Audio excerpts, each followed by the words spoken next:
my father suddenly called. Where are you now?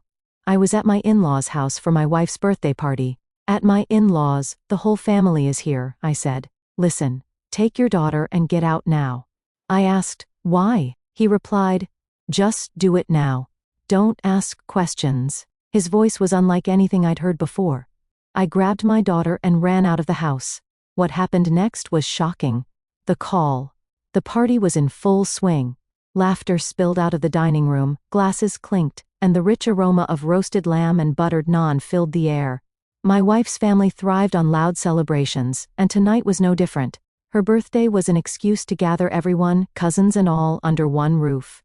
I was standing near the kitchen, balancing a plate of cake for my daughter, when my phone buzzed in my pocket. Dad. I almost didn't answer.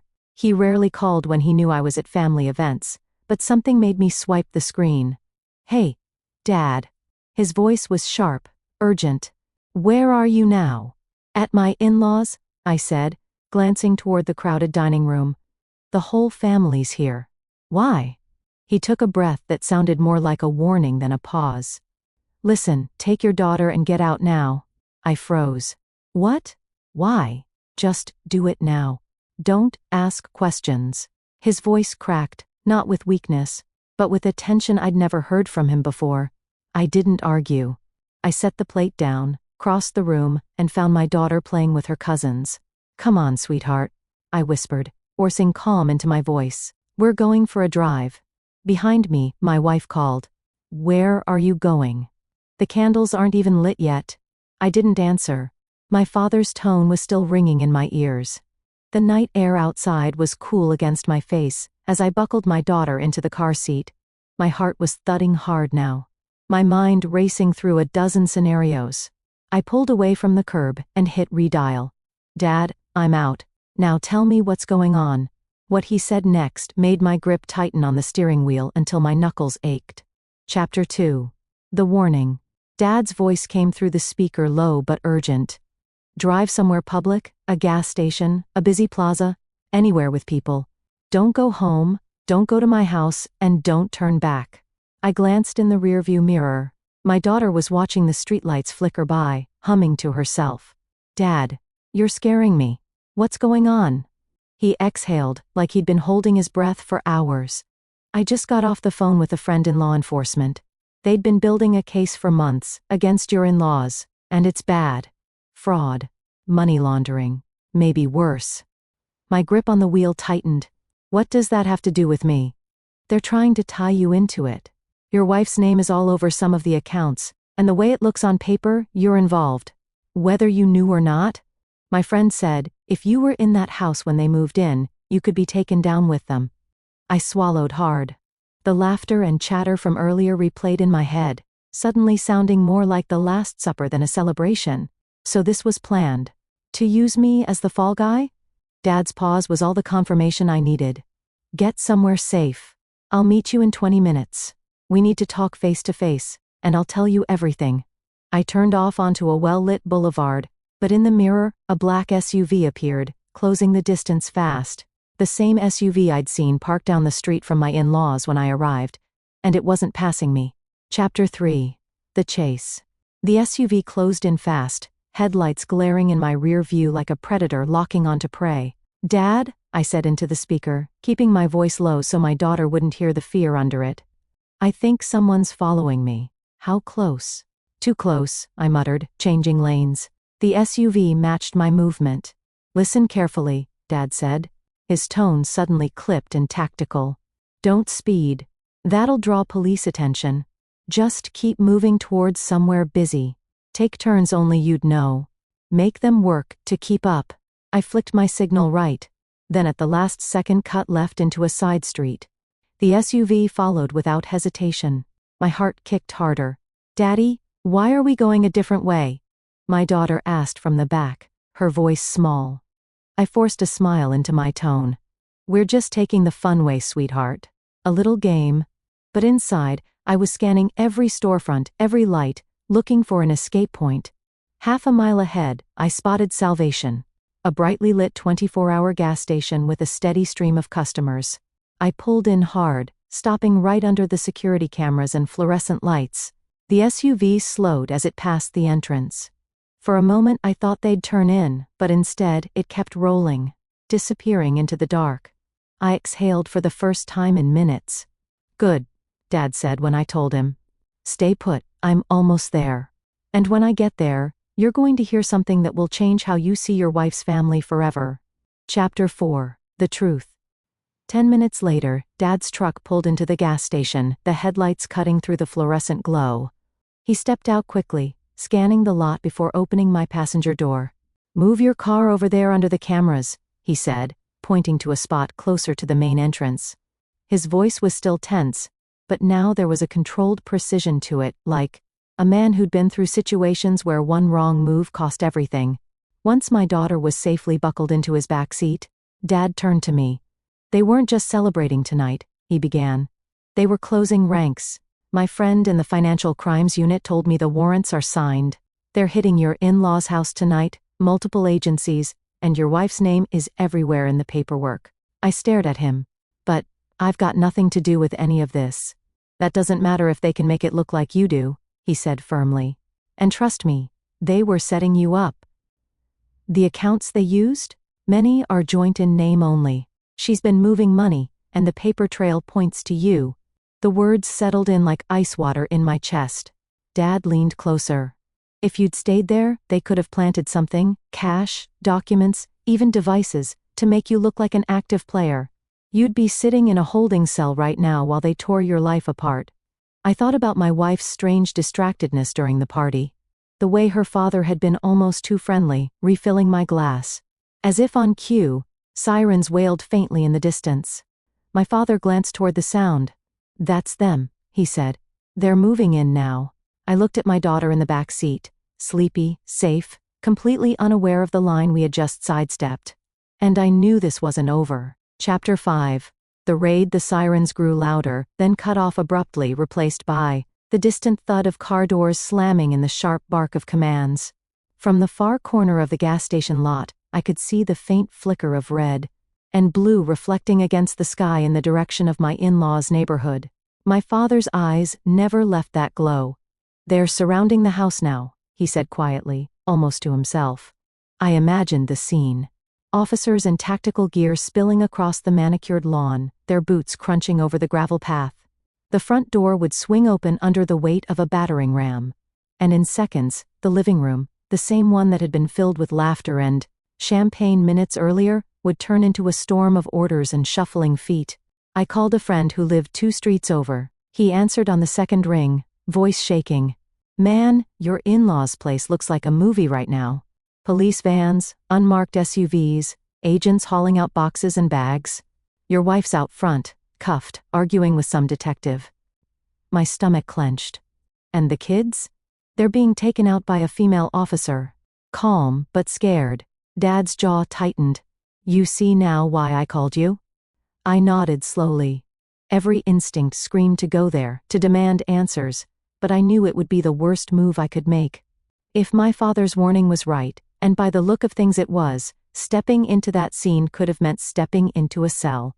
The phone buzzed in my hand. A message from my wife. "Whatever you've heard, it's not true. Meet me. Please." I stared at it, a cold calm settling over me. I didn't reply. Because after tonight, I wasn't walking blindly into anything ever again. Chapter 6. The Unmasking. By the next afternoon, the news was everywhere. Headlines splashed across local channels. Prominent business family at the center of federal fraud investigation. I sat in my father's study, my daughter in the next room drawing pictures, with my stepmother, while Dad slid a manila folder across the desk. "This is from Harris," he said.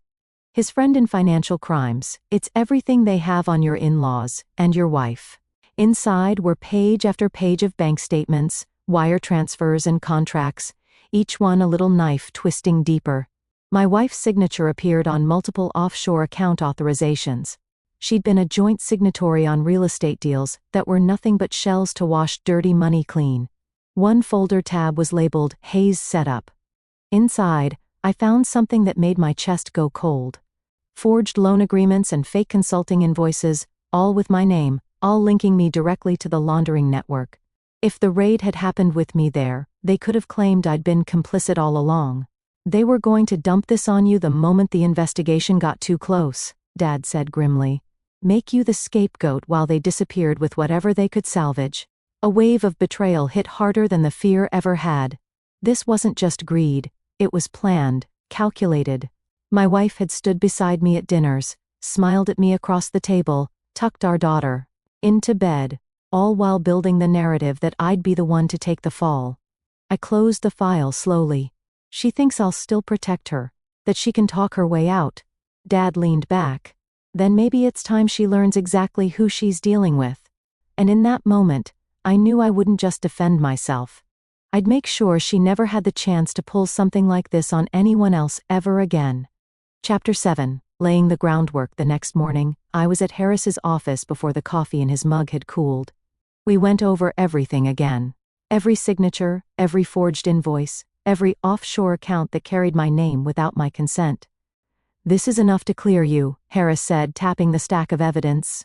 But if you're thinking about going beyond that, we need to make sure it's bulletproof. She's going to fight for her reputation as hard as she fought to destroy yours. I nodded. Then we make it so airtight, the fight never even starts. First step, public defense. Harris arranged for me to give an official statement through the DA's office, making it clear I was cooperating fully and had been instrumental in uncovering the scheme. It was dry, formal, and perfect. It painted me as the whistleblower, not the suspect. Second step, civil leverage. Mark, my attorney, filed a preemptive civil claim for damages against my wife, citing fraud, identity theft, and intentional infliction of emotional distress. This move froze any assets she still had access to, pending litigation. Third step, social proof. Quietly, I let certain mutual friends, ones she'd never suspect of being in my corner, discover parts of the truth.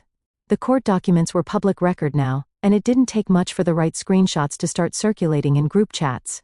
Her carefully crafted image began to crumble without me saying a word. Through all of it, I didn't contact her once, not a text, not a call.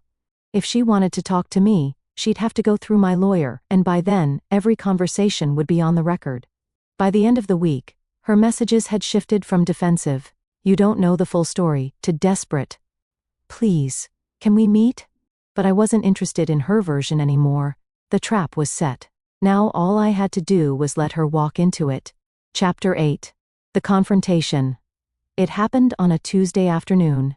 I just left a meeting with my attorney when I saw her, standing near my car in the parking lot, arms folded, sunglasses hiding most of her face.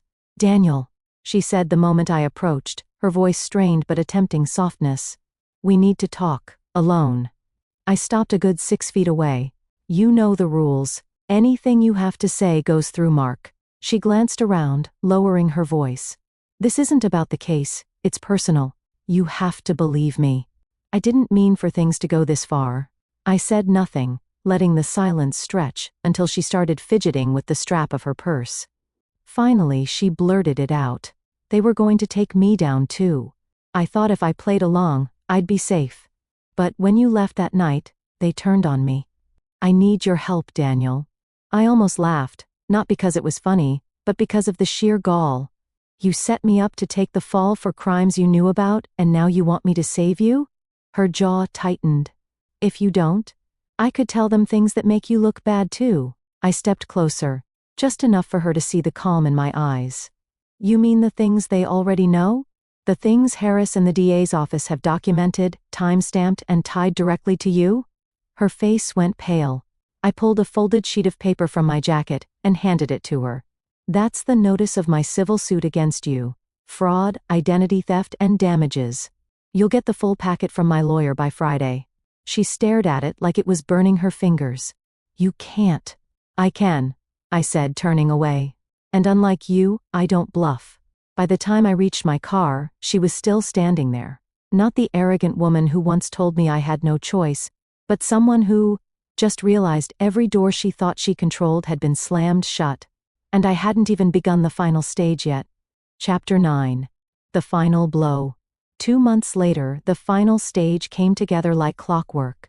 The DA's case against my in-laws was airtight, and my civil suit against my wife was moving forward without a hitch.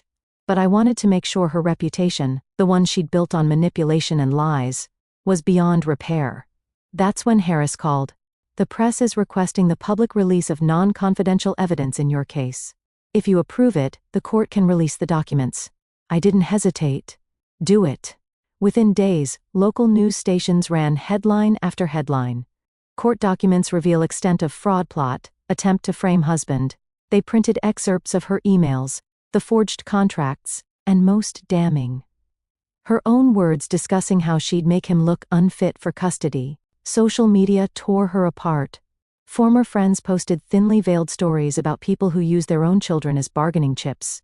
The photo she once flaunted of lavish vacations and expensive gifts became evidence of ill-gotten gains. Financially, she was cornered. The civil suit froze her last remaining accounts, and the judge ordered restitution payments directly to me once her assets were liquidated. She had no choice but to sell her jewelry, her car, and even furniture to scrape together the first installment. The last time I saw her was in court, when the judge finalized the settlement. She owed me full damages for fraud and identity theft.